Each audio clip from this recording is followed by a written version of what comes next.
Do you know, like I read that this morning in The Guardian and I rolled my eyes when they said nobody wants the job because the party's going to get belted in the May elections. And I was like, I know.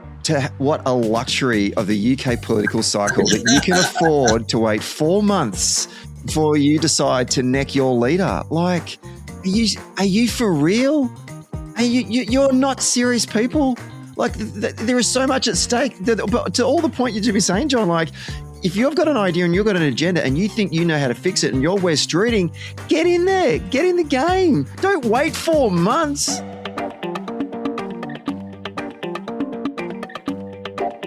The presenting sponsor for Socially Democratic is Dunn Street. Dunn Street is a campaign agency that specialises in community organising. We only work with people and organisations who want to build power to make the world a better place. And if you want to create change in your world in 2026, then hit us up at dunnstreet.com.au.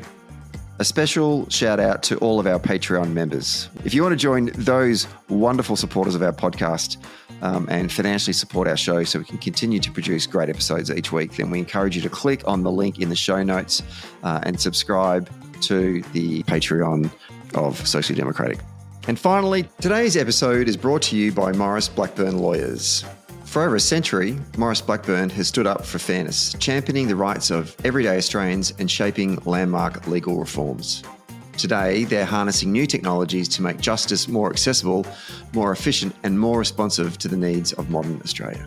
All right, let's get on with today's episode. Okay, we are taping this one on a fresh, crisp Friday morning on the lands of W.B. Yeats, James Joyce, Jonathan Swift and Oscar Wilde, just to name a few, and the lands of my fathers, and I think the lands of our guest's fathers as well. He is the former Director for Communications for Prime Minister Tony Blair and Prime Minister Julia Gillard. He's been on the show plenty of times to talk about UK and European politics, and it's great to have him back on the show again. John Mcternan, welcome back to Socially Democratic. It's great to be back. And yes, I am an Irish citizen and therefore a UK citizen because of my granddad, who was an anti-treaty IRA man from Cork City, County Cork. Very good. Just get it up front. I didn't think we'd talk about the IRA so soon, but there we go. No, it's interesting. I think it's interesting looking at you look at the politics of any country that's had a civil war. 100 years on, certain things can be talked about, like who did what, because at the moment's moved on, but also the politics opens and fractures in a new way, and you sort of see that in the emerging landscape of Irish politics, and you sort of see it in a way. One of my reflections on looking back on things is you see things moving 100 years on. I'm reviewing a book about Ramsay MacDonald, the first Labour Prime Minister. I'm reviewing that for the Financial Times. And what is so fascinating is where the Labour Party, in its formation in 1900, what did it come from? The 1880s and 1890s, a time of new institutions, new organisations, new unions, but also geopolitical conflict that ended up in the First World War, in economic change, political change, in the franchise growing and growing, the struggle for the women's vote and working class vote. So I kind of feel one of the things about where we are at the moment everywhere in the global north is something big is happening and the politics and governance isn't reaching to meet that moment. And that frustration is an energy that is tapped into more successfully by the populists of the right than Social Democrats are doing. So it kind of is, there's something interesting about looking back into the seeds of time, looking back into the moments that formed where we are. And that's it's interesting dealing with your personal life and your family history, but also in our movement's history. So there's some big things are going on.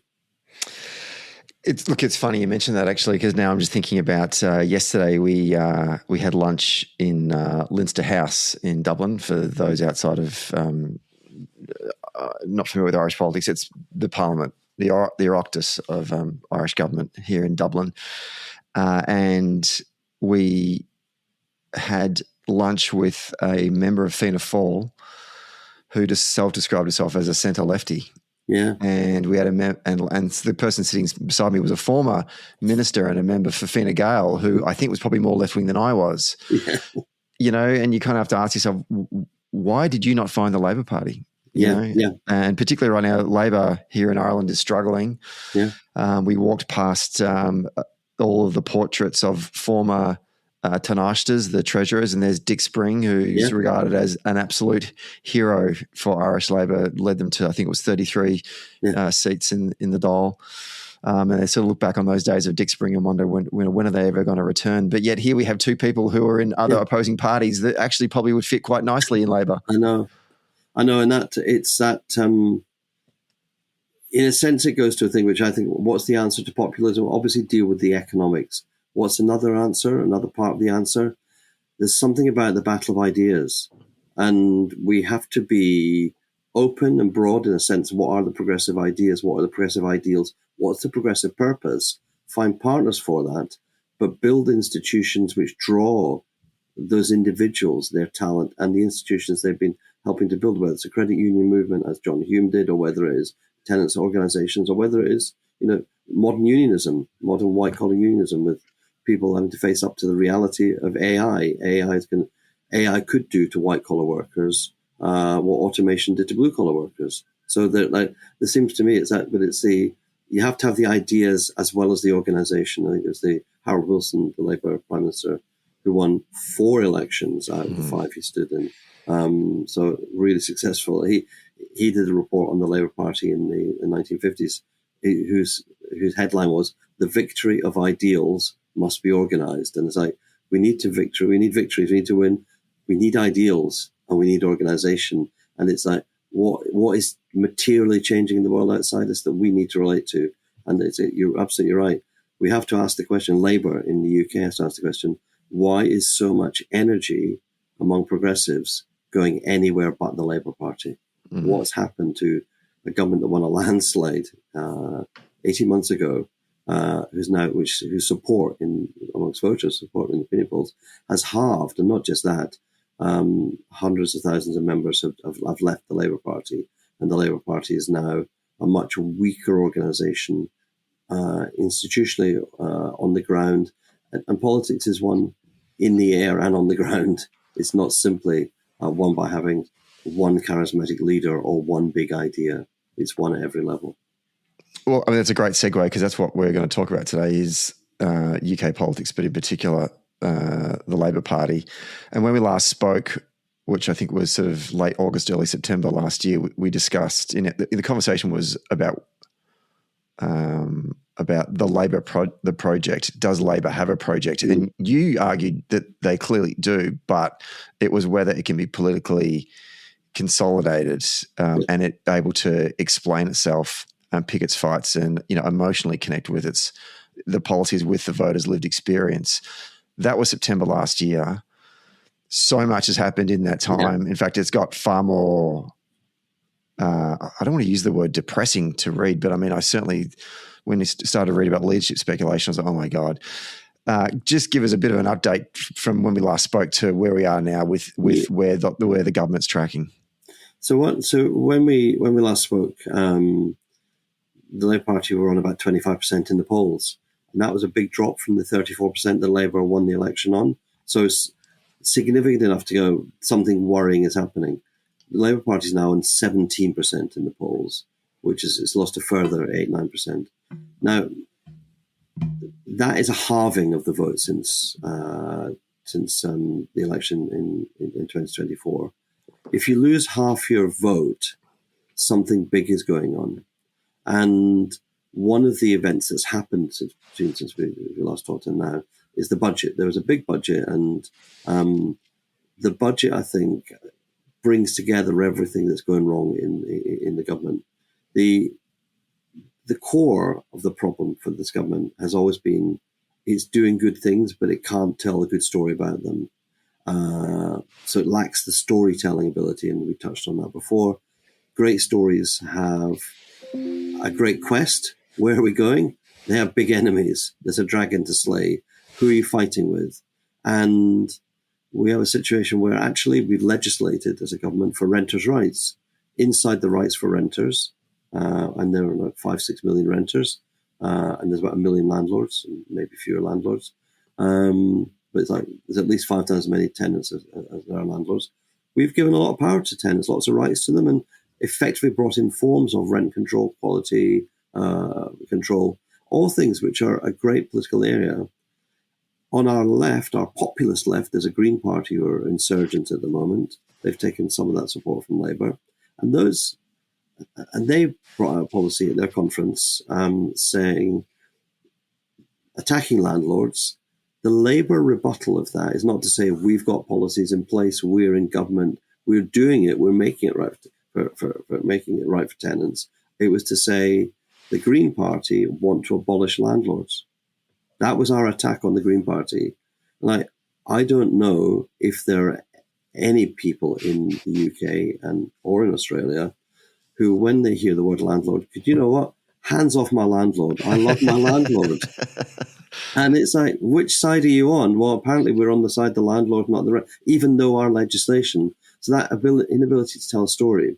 Secondly, this was a big budget because the government is tied to fiscal rules, which are necessary to manage the budget around the revenue coming in and the spending going out, taxation levels, so that we can borrow safely on the markets. If you can't borrow, you can't invest. If you can't invest, you can't build new schools, new hospitals, you can't invest in railways, all the physical infrastructure run down over 14 years by the Tories. There's a purpose. And it's like Gordon Brown, always as Chancellor, would say, prudence with a purpose. We do these things for this purpose. We've turned into a party that has rules and obeys the bond markets as its purpose. You never have to obey a market, you have to manage a market. So something slipped up there. And the government, the core of the budget, which has not got across at all, was there was pressure on the government because of the rising costs, potential challenges to tax revenue. And so should you cut spending or should you increase taxation in some way? The government chose to increase taxation, so it didn't cut spending. Again, a very progressive position. I will do anything to maintain fiscal stability, except cut public services, except cut investment. It's a long-term thinking. And in the heart of it, there was an attack on child poverty by changing some of the benefits rules, which will probably lift 500,000 children out of poverty. But because the government spent 6 weeks preparing for the budget, briefing the newspapers, lots of drops, stories, going in one direction, which they then abandoned about a week before the budget. So they told a story, and it's that there's something at the heart, and I think we touched on it, but probably I think more about it nowadays than I did when we last spoke. This is a government of tactical responses, always tactical responses, never strategic ones. And a tactical response can always get you through the problem of the week, but it doesn't deal with the challenge of the year. And I think that's why we appear to have lost our way. And I think this budget crystallized a view of Keir Starmer and Rachel Reeves, Keir Starmer, the Prime Minister, Rachel Reeves, the Chancellor, the Exchequer, the Treasurer. In effect, it crystallized a view of them in the eyes of the voters. And that, I think, is one of the reasons why we enter the new year with the most unpopular Prime Minister in polling history. There's never been a more unpopular Prime Minister. And I think the most unpopular Chancellor of the Exchequer in polling history. So it's the actions of the government, and we'll finish on this. The government has always been its own worst enemy. I don't think there's a single moment politically in the last 18 months when the opposition parties, either Nigel Farage's Reform Party or Kemi Badenoch's Conservatives, they've not laid a hand on the government. The government has been getting in its own way. You talked about the budget and changing their position a week before. That's where my next question I want to go to is this backflipping. In fact, there was a column this morning in the Guardian. I don't know if you got a chance to read it. Speaking about this, the government keeps on having these U-turns on major policy announcements. We've seen 2 in the past week. Sky News have a tally that there's been at least 13 major ones since they were elected in the May of 2024. When I think back to the premiership of Daniel Andrews, I think he flipped on 2 major announcements twice in the 11 years of his premiership. In fact, he built his premiership on being the guy that doesn't backflip but actually doubles down. He got elected on saying, I'm going to tear up a very, very expensive road project that, the Liberals had said was quite popular. And even when he got in, I think the department said, "Oh, you're not going to tear it up." He said, "Of course I'm going to tear it up," because he says what he does, and he does what he says. Keir Starmer, he's not Mr. Courage under fire, is he? Like, they've had so many backflips. What do you put this down to? Is it poor consultation with stakeholders? So there's this disconnect between the development of the policy and then how it's going to impact those that are going to benefit from it? Is it a lack of self-assurance? Does it just not know what it stands for? What's the driving force behind this inconsistency? So I think it's a bit of all of those things.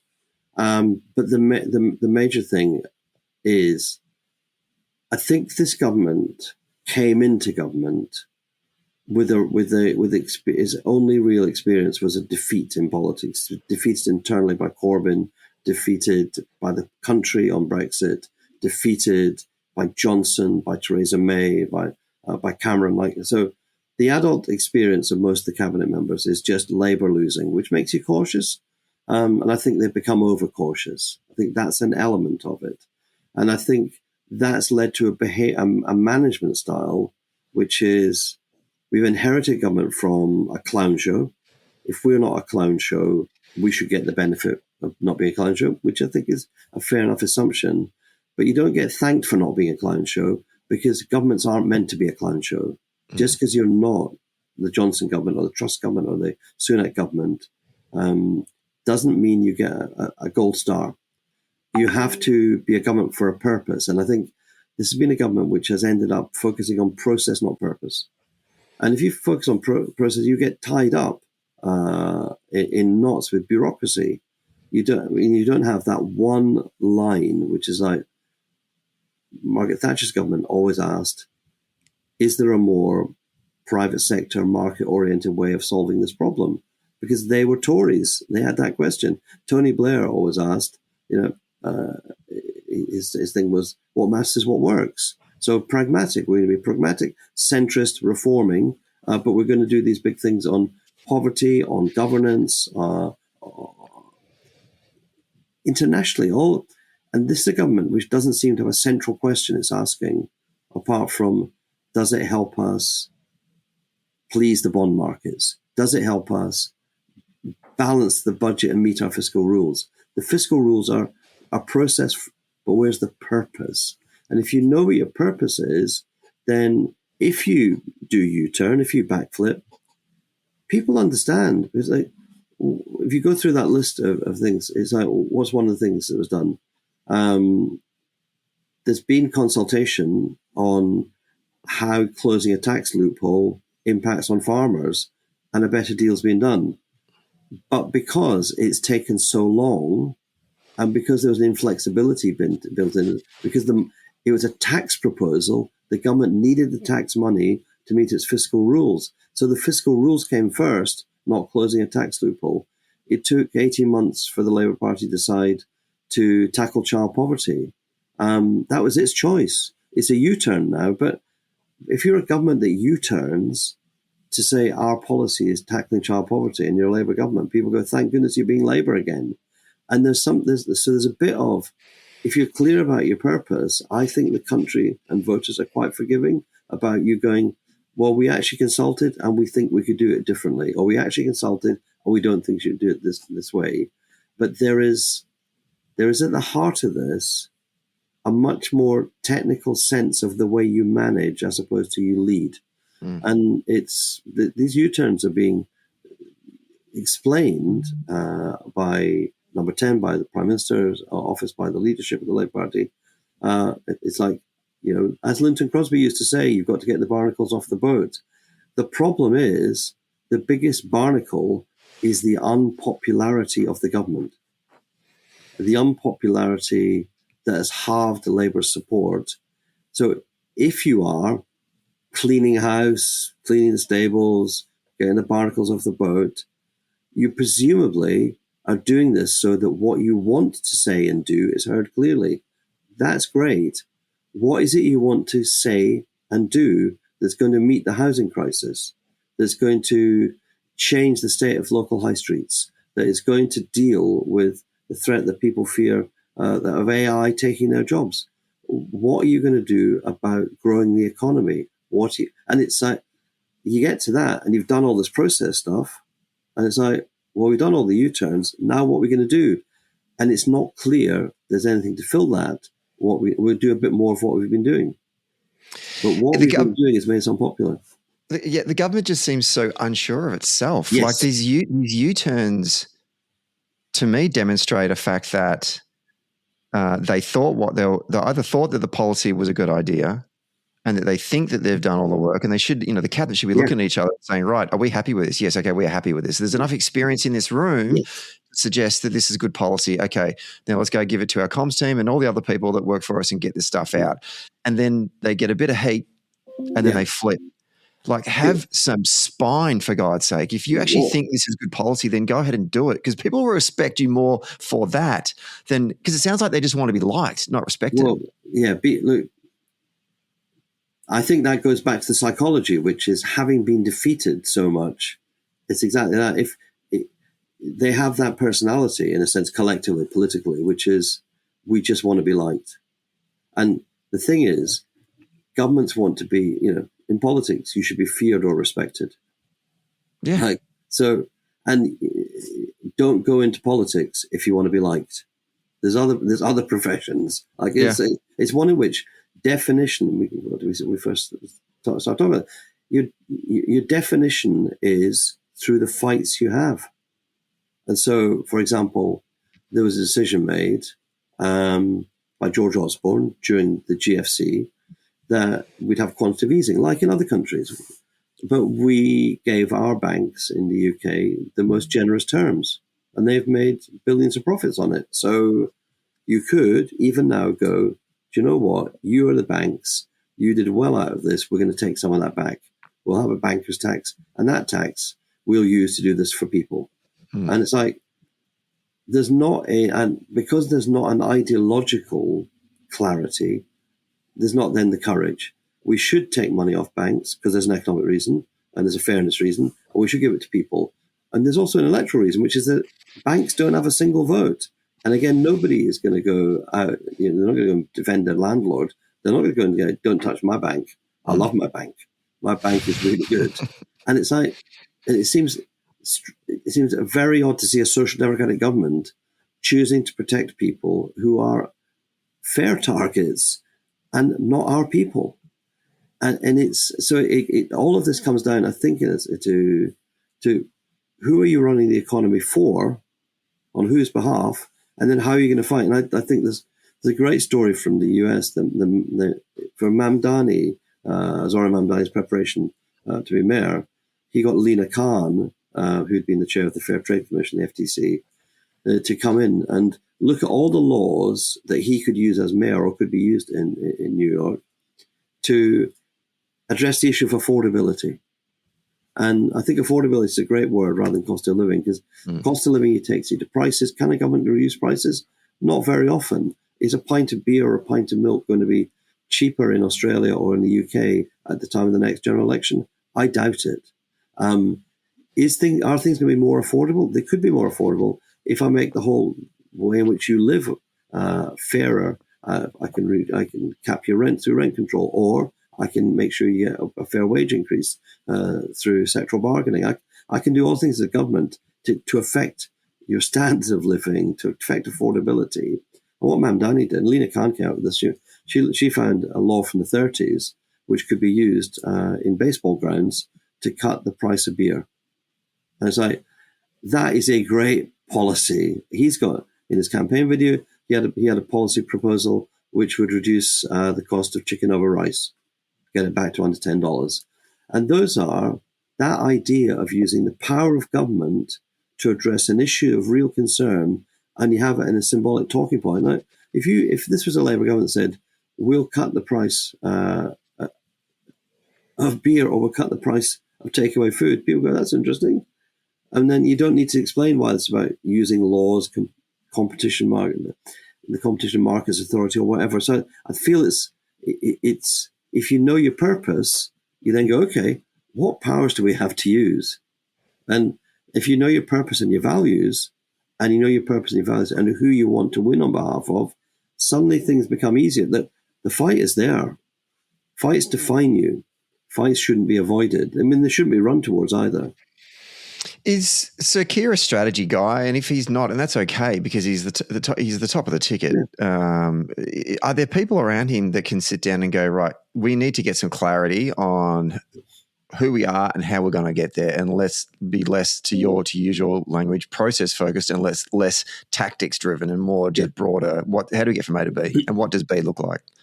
So, the thing that I think is quite interesting is our caucus, our parliamentary Labour Party, went from around 200 to over 400. That's 200 new people, and they're actually pretty good. They're pretty good local representatives. They're full of ideas. I would say there are hardly any lottery winners in there. It's hardly any people who just put their name on the ballot and go, "Oh, I've won an unwinnable seat." Like big landslides bring in. But these are people with local issues, local commitment, and they've all got smart ideas. And they range from local ones where there's been MPs fighting, and this government has conceded to them, fighting to give a fair pension to former coal miners.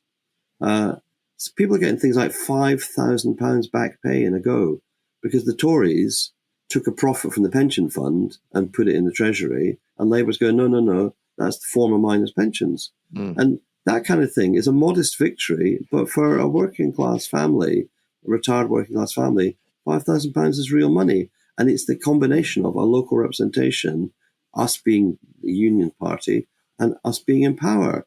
But that ability to tap into the practical on the ground and the storytelling around it. And I think that's a frustration you find with there's plenty of good ideas, but there's a feeling, you look at the government, what are its most popular policies? Railway renationalisation, renters' rights, workers' rights, extending rights to workers, particularly in the gig economy, the informal economy. These are all really good, but it's a government, I think I said it last year, that feels embarrassed about those successes. And what the message that sends to the cabinet, to the junior ministers, and to the backbenchers is, don't have social democratic ideas. Don't try and promote them because we're embarrassed about them. So you don't want to stand out by saying, let's do this. You don't want to stand out by proposing that. And so there's a kind of a culture of dampening down ideas. And and if you don't know what is right, you tend to just focus down your constituency. So what's missing at the moment in the Labour Party is an honest discussion about how can we restore the 17% of votes we lost? Let alone say what a disaster it was to win an election on only 34% of the vote. Because how we navigate the fragmented landscape of British politics. We've got 5 viable parties who are all in competition. So it means if you get 21% in a seat, because it's just first past the post, you can win a seat on 21%. So the instability in our politics is because of that fragmentation. How do you find a way to bring back voters, so Green voters or Lib Dem voters, to come to vote Labour? Do you need some form of electoral reform in the long run? Do you need 2PP, which I'd love in the UK? I'd love compulsory voting in 2PP because you then create, you mobilise bloc politics. So we need to find a way to bring bloc politics. But I don't think any politics works if you don't have ideas. It's a battle of ideas. It's a victory of ideas. And Wes Streeting gave a speech this week at the Progress 30-year anniversary dinner. And I was really struck by the thing he said. He said, what the Labour government, it doesn't need cheerleaders, it needs thought leaders. And he was appealing for a battle of ideas. And I think that needs to be risen to by every member of the cabinet. It's not, there's a duty in the cabinet. I agree with you that they should go, I've kicked the tires on this. This is a really good policy. Let's keep fighting for it. There's also a duty to go, well, what if when we go out there, people react in this way? You should road test things. You should test the best arguments your opponents will have and work out if you can defeat them. Because in the end, I was talking to a colleague from Europe who said the biggest issue you have when you're in government is your ministers think being right is enough. And he said, you know what? it isn't a matter of being right or being wrong. It's a matter of winning the argument. And I think you need to go back to how do you win the argument? And I think having the best ideas is part of it, having the best comms is part of it. But it's never the comms that's the problem. It is always, have you got the best ideas? And are the best ideas aligned with the best values? Do they fit with your party? And I don't think in the end, we are the party that should be representing the bond markets. And yet it has been used as an argument to backbench MPs. You can't say that or think that because the bond markets don't like it. The bond markets should not be doing party discipline in a social democratic party. And to the second point you just made there before, I mean, John Armitage, a guy we've had on the podcast on previous occasions, who's been a researcher for the Labor Party here in Australia, back home in Australia, often says that oppositions shouldn't behave like as if they're in government, and governments shouldn't behave. They should behave like they're in opposition. And the other thing I wanted to sort of pick up on what you just talked about there before is that, yeah, they should road test those things, those cabinet ministers, but it's on them and it's on the broader caucus to have a connection with the constituencies that they seek to represent. And if there is a disconnect, then that leads to shit policy, basically. I think Marshall Gantz talked about it as leadership island when the leaders are no longer connected to the people they're supposed to be representing. Yeah, no, it's really interesting because I often say the metaphor I use is that a party and a government need to provide many, many bridges for people to come across. We often say we've got this one offer, if you like it or not. And I'm like, no, loads of many, many bridges. Whatever way you come to us, that's fine with me. And I do think there's a saying that we got from the Democrats, the Clinton Democrats, which was, governing isn't campaigning. It's got a different pace, but elements of it are really important. When you are campaigning, you want to win the news cycle. When you're in government, when you're governing, you want to win the electoral cycle. But it means there's a tension there. It's not one thing or the other. You do need to you have some of that opposition mentality when you're governing. The thing that I wonder about, back in the 1970s, there was a Tory politician, senior Tory politician, Lord Hailsham, who attacked the then Labour government and called it an elective dictatorship. And he said, this is the danger of socialism. And it was a ranty speech. But at the core of it, he had a real point, which is in the global north, the UK government is the least constrained democratically elected government, because when you win a majority in the House of Commons, the legislature has no power over you.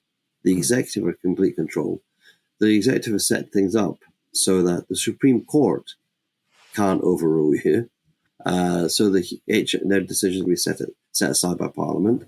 They've set it up so that the Human Rights Act can be set.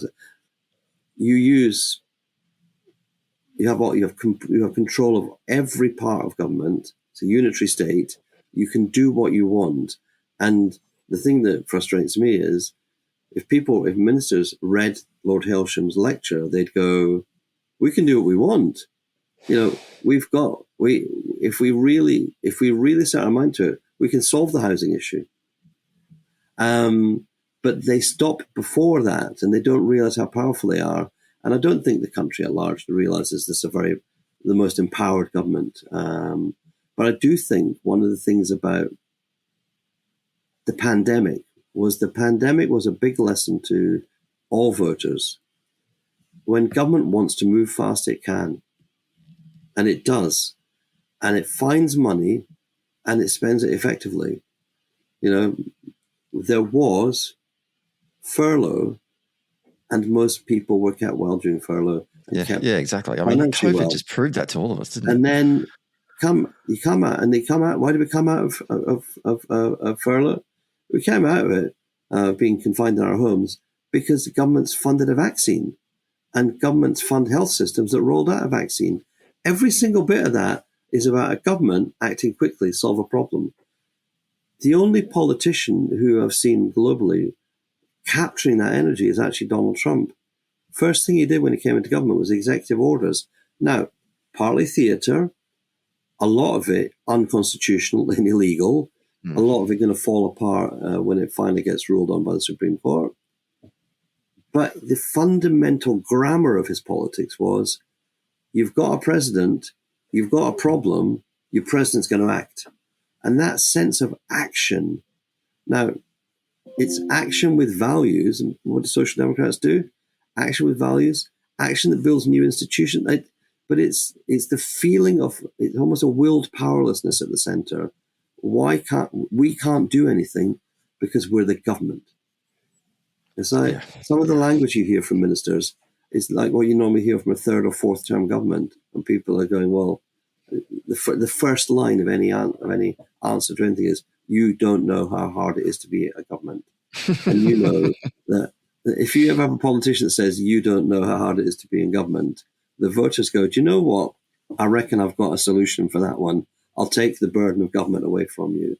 Yeah. And so I think of it as purpose versus process. I think of it as strategy versus tactics. And I think that the most successful bits of the government have been when it's been true to social democratic values. When you say, stand back, capital's got more power than labor. It's taken more. The balance has shifted in the wrong direction. We should rebalance that. So therefore, it is right to tax businesses. It is right to say we want increased tax on workers. It is right to increase workers' rights. It is right to make the cost of employing somebody in the precarious economy, make it more expensive, make that a real job. And it's like, but if you want to articulate that modest social democratic ideology, people don't see what connects everything. And that is, I think that for me, the battle of ideas, the battle of ideology, the battle of 21st century, and it goes to a thing which I do think that the ALP sorted in the election platform, which was there's a need for a new grand bargain between state and people, the government and people, the government and business. There's a need. We know these things will take some movement around. How do we get the right pension system for our elders? How do we get the right housing for the rising generation? How do we get a fair burden of debt for students?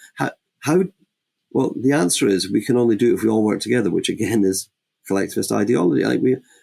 And that's the frustration, which is that the right answer to where we are is full-throated social democracy, because Christian democracies collapsed all the way across Europe. Christian Democrats have just disappeared. They're still there in Germany, but the weakest ever. They've gone in France, they've gone in Italy. Conservative Party in the UK just yesterday lost one of their leadership contenders in the last leadership election. Robert Jenrick defected to Nigel Farage's reform. So you see a reshaping on the right in favour of the populist right. And come back to the strategic problem for Labour, because it's not social democratic enough, it's losing voters to the Greens. And what's the biggest challenge of the Greens? They're not social democrats. They actually, the core of their philosophy is a no-growth philosophy. A no-growth philosophy is bad, certainly for the UK, and definitely for Australia. If you don't grow, you can't redistribute. And if you don't redistribute, it means that people who are caught now in poverty or disadvantage have no chance of getting out. And that core, we're social democrats, we're for growth, we're for industrial growth, we're for the green transition to power industrial growth, we're for defence and defence strategy to power. We're for all these things, because with that growth, we can lift the people out of poverty and disadvantage. That should be a battle line for us with the Greens. But if you can't be proudly social democratic, what are you going to say? We're the best manager of the bond markets. That's bleak, John. Well, no, I do. Look, I think whole sight. If you don't diagnose the problem, you never solve it. No, true. And I kind of want to switch now to the solutions component of it. But it pains me to say that the natural solution that we always go to initially when any Labor Party is in this moment of crisis is leadership change. Yeah. And when I started reading that in the media, I don't know when these speculations first happened. Was it like early December last year or around the Labour Party conference? There was a beginning. There was Andy Burnham, the mayor of Greater Manchester, That's right. He raised his head above the parapet, and he asked an honest and sensible question, which was, we've got the most unpopular prime minister in polling history. We've currently lost enough of votes to be at 25%. Reform UK are larger than us, and quite a far right party in political formation. Do we think that keeping the same leader is going to make that number go up or go down? We've kept the same leader, and that number's gone down to 17%. The Andy Burnham question remains the same. Like, if we change the leader, would Labour's number go up or go down? And that is a good question in itself. It needs an answer. And if the centre have a policy, they should talk about it. If they have a way to get to 2028, 2029, the next general election, successfully, they should tell us, because then we can walk towards that. But I think the strategy is, let's get to the election and say, your choice is Starmer or Farage, who do you want? Now, at the moment, a forced choice, people say, well, I'd rather Keir Starmer was the Prime Minister than Nigel Farage. But the polls aren't saying that, though, John. They say with that one, the polls say Farage will have people vote for reform.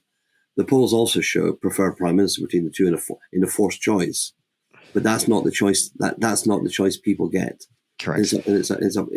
That strategy is a leader's island strategy, which is I am on this island. It's not a build bridges. It doesn't say come to me for these reasons. It doesn't say the kind of Britain we want to build looks like this. It will be impossible to build that if Labour are not the government. And it is replacing the leader sometimes becomes essential, because you just have to say, how much further does the Labour vote have to go before people go, there's no recovery under this leader?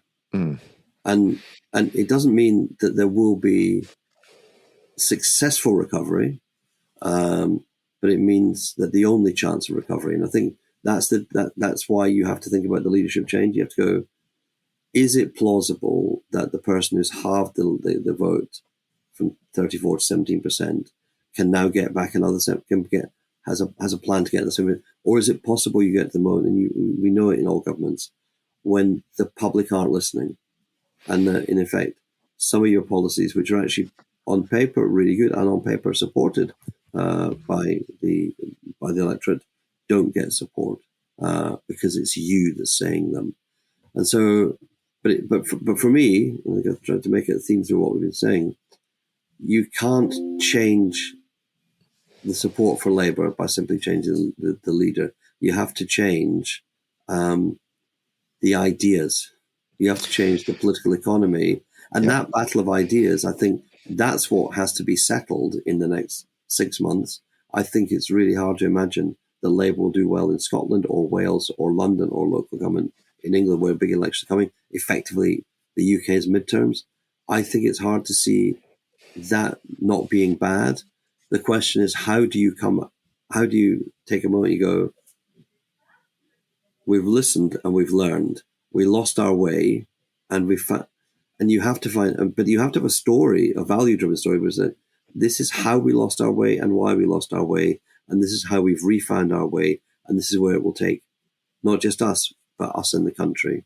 And there's elements there's still elements of fight in the government, which are good fights to have. Keir Starmer kicked off the new year with an interview with the BBC, and he committed himself very powerfully to taking Britain closer and closer to the European Union single market. Now, that is economically a big deal, up to 4% of GDP. It's also politically a big deal because it's rerunning the Brexit argument, but it's by and large, about 2/3 of the country think Brexit's proved to be a failure. And the biggest proof point that Brexit's a failure, Nigel Farage and Reform never want to talk about Brexit. They never want to talk about Europe. And so I think Keir's political instinct in an area of foreign policy where he does really well, he's instinctively gone to that place and gone, no, if I talk about Europe, there will be no blowback, because none of my opponents want to make it an issue, because they know it's a bad thing for them. And so fighting on Europe could be a place to get to. And I think... To your point, though, John, like when I started reading in the British media about leadership speculation, and you of all people know this because you've worked both in the Australian political context and the British political context. In fact, you worked in a government that was mired by constant leadership speculation and challenge in Australia. The minute that we start talking about that, you're not completely fucked, but you're pretty fucked. And I thought, one, it's remarkable that given the bloke was elected in May of 2024, and now we're not even halfway through the term, and we're talking about leadership instability. And the minute there's blood in the water, the sharks start circling, and Keir Starmer can get up and do an interview with the BBC and sound like he's got some focus finally. But I'm thinking it's too late, but I'm asking you because you've got a better judgment of this because you know the difference between an Australian leadership challenge and a British leadership challenge. I'm actually interested to get your thoughts on what the differences are and the nuances. But has he lost – what are your estimations? Has Starmer lost the support of the caucus and is he basically dead in the water? It's a matter of when, not if. It's definitely a matter of when, not if. I wrote a piece in the New Statesman last year saying that I believe the leadership election had kicked off. And that the moment that kicked it off was when staff in Number 10 briefed newspapers in a direct attack on Wes Streeting, who is the health secretary.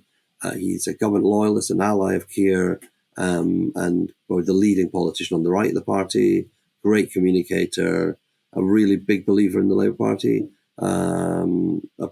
passionate about the Labour Party and its future. And he was attacked by Number 10. And Number 10, the Prime Minister had an inquiry and found out that nobody in Number 10 was responsible for the briefing. And the journalists I know who were briefed say, well, there must have been a collective hallucination. So when you have an attack on your closest ally in the cabinet, it's like a drive-by, but they didn't kill him. When you do a drive-by, you actually shouldn't miss.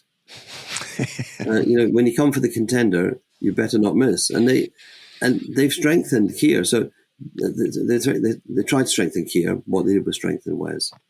And what happened, in effect, is they started leadership speculation. And once it starts, it can't be stopped unless you have a leadership change. So we come to where we are now. There's the New Statesman, which is if people in Australia want to follow what's going on in UK politics, the New Statesman is now the essential read. The political editor, Alvire, she's brilliant. She breaks the stories. She understands the party. Her cover story this week is about the contours of the already ongoing leadership election. That genie can't go back into the bottle. The question is it done?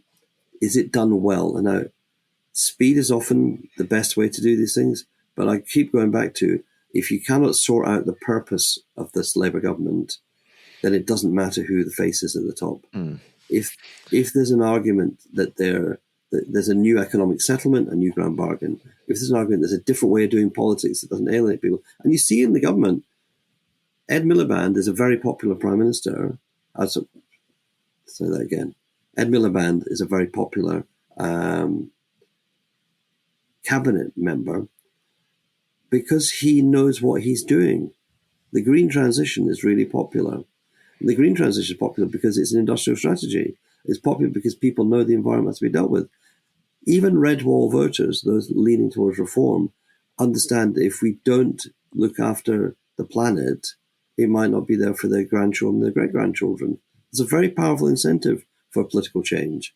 And so you see elements of that. You've got a housing program that is trying to meet the needs.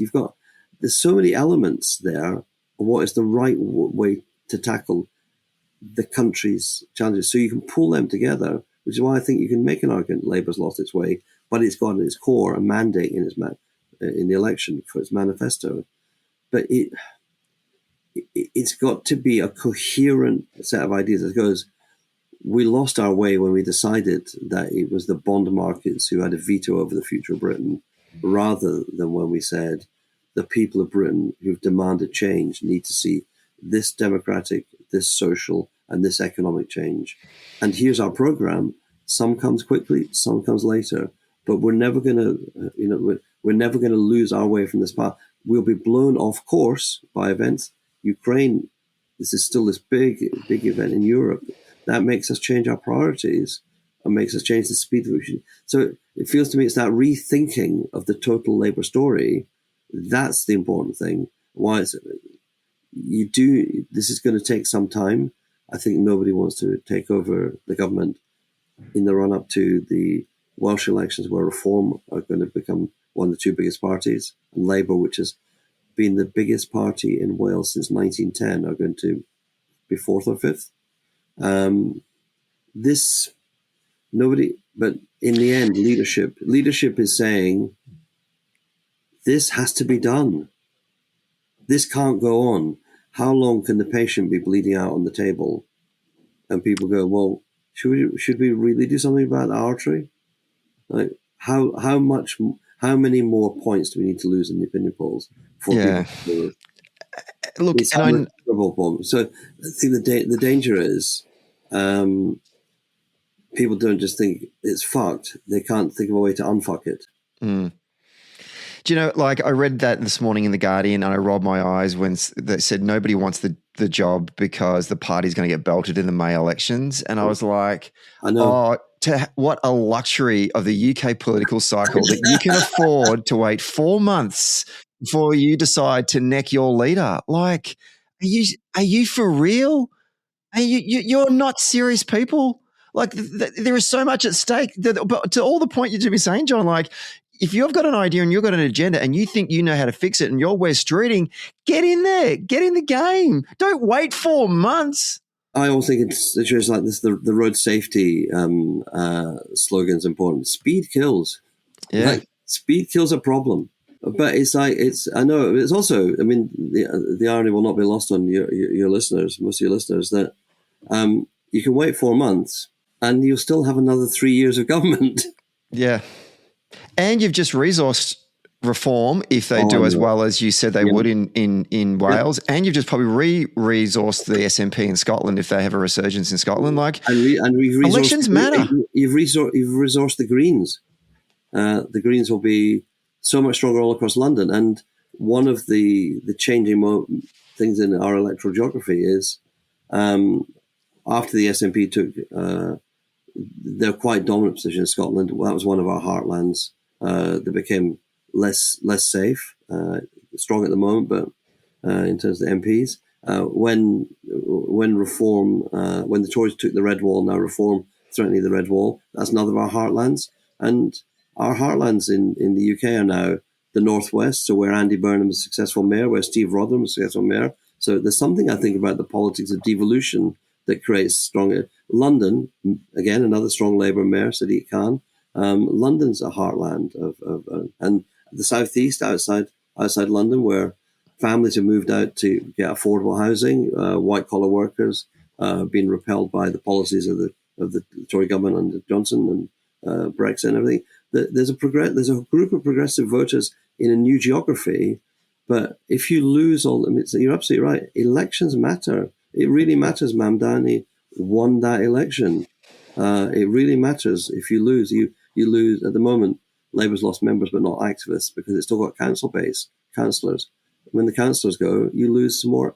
And there's a moment when a vicious circle turns into a death spiral. So I think this is very urgent, and I think it's having been through, working with Tony when eventually the successful leadership challenge came from Gordon, working with Julia when eventually the successful leadership challenge came from Gordon.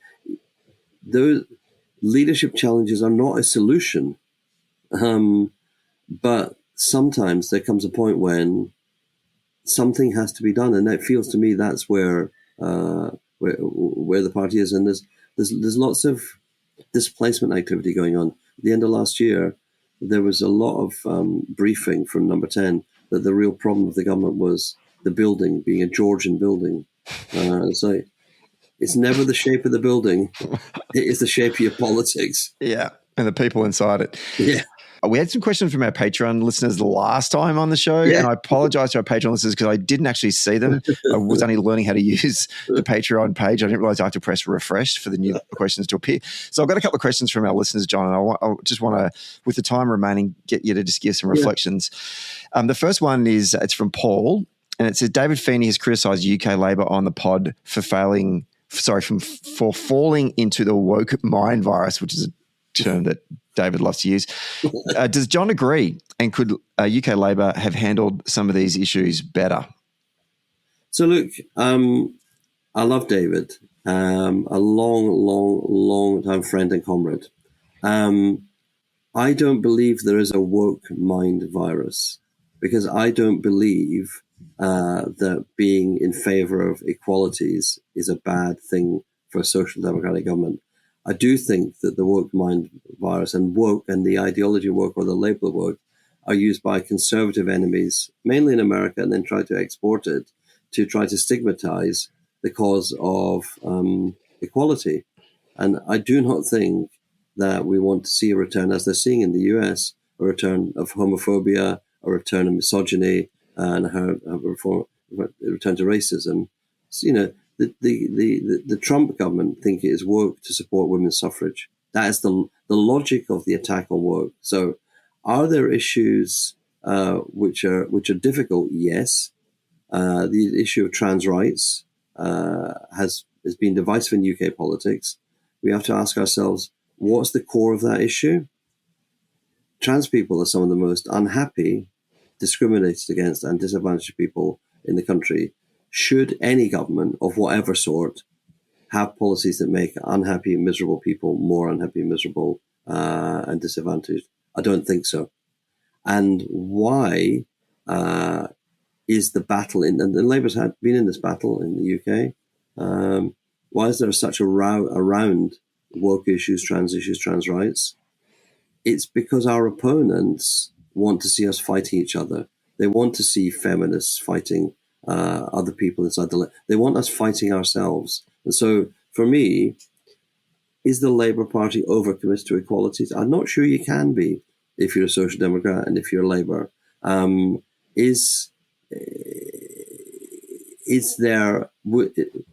Have some issues been handled badly? Well, yeah, I think sometimes people just need to go back to what's our principle. Our principle is of equal treatment, and our principle is of actually looking after disadvantaged people. Is our view, like conservatives, that rights are limited and a currency that if you give some rights to some people, they take them from other people? I don't think that is the way to think about equality and think about rights. And I think the woke discourse has that element in it. I do have one element where I suspect David says when he used the word woke, and I agree with this. I do think there is something difficult about middle class, educated, university educated people trying to impose their standards of behavior on everybody in society. It's like, basically, I don't mind what your standards of behavior are on campus, and I don't mind how you treat your friends. I don't want you lecturing me on the ways I can be with other people in the world. And there's something about the policing behavior, which there is a line there, but we have to see the consequence of the attack on woke and the victory of the attack on woke in the American presidential elections is live on the streets of Minnesota at the moment. ICE are arresting people because they look Latino. So there's something. I suppose what I think is it's best to open up all the elements of what we're talking about. And when we're talking about equality, I think we've got nothing to apologize about. When we're talking about the handling of some debates around some issues, I think we found it difficult to have those in the party, Labour Party, and in the government. And I think that's because they're difficult, and difficult issues should be difficult to deal with. But it's also because our opponents have searched and searched and searched for issues on which they can split us. And they found one in this, and they are, the Koch brothers are behind some of these debates. Now there's only one of them left. But the global conservative movement is always looking to find ways to divide us against ourselves. And they're proving successful in this upsurge in populism across Europe. So that's a lengthy answer, but I think it's because I'm disagreeing with David and he's not here. I want to kind of unpack some of these things. I'm not trying to dismiss what he says. I think I think one of the great things about David is he uses humor. And the one big thing about politics is humor is a great way of persuading people. Mm-hmm. And Trump uses humor, but cruel humor, to win people over. And we've got a bloodless Labour government that couldn't make anybody laugh about anything. Very good. Thank you, Paul, for that question. Second question. This one's really kind of internally Labour Party, which I think you'll love. It's from Jerry. My question for John: the ALP structurally resembles UK Labour before New Labour.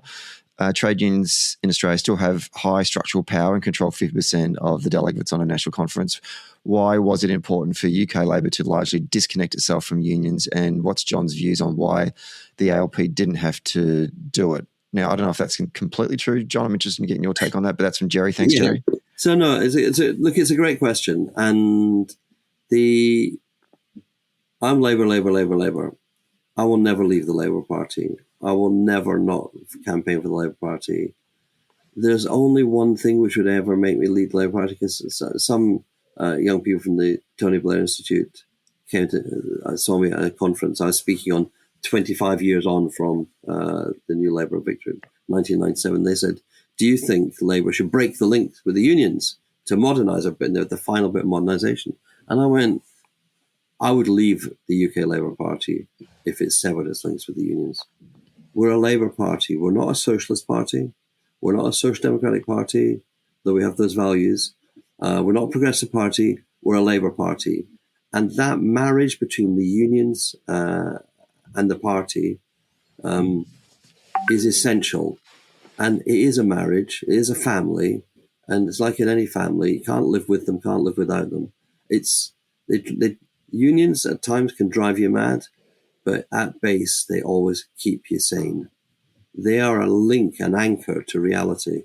And in the end, union members need a Labour government. I mentioned earlier in the podcast, the NUM have got hardly any members now. They're all retired. The pits have been closed. A Labour government is the one that's sorting out their pension, their back pension, the unfairness in the system of the way that the Tory government administered their pension, which was their money. And so I think there is a tension. It's a creative tension. And the British TUC Trades Union Congress came over. A couple of people came over, and they knew me from UK politics, and they've been meeting Australian politicians. They've been meeting Australian unions, and they sat down for a cup of tea with me in APH, and they said, John, the unions here love you. We used to hate you. What's the difference? And I said, the unions here, you can deal with them because in Australia, there's always a deal.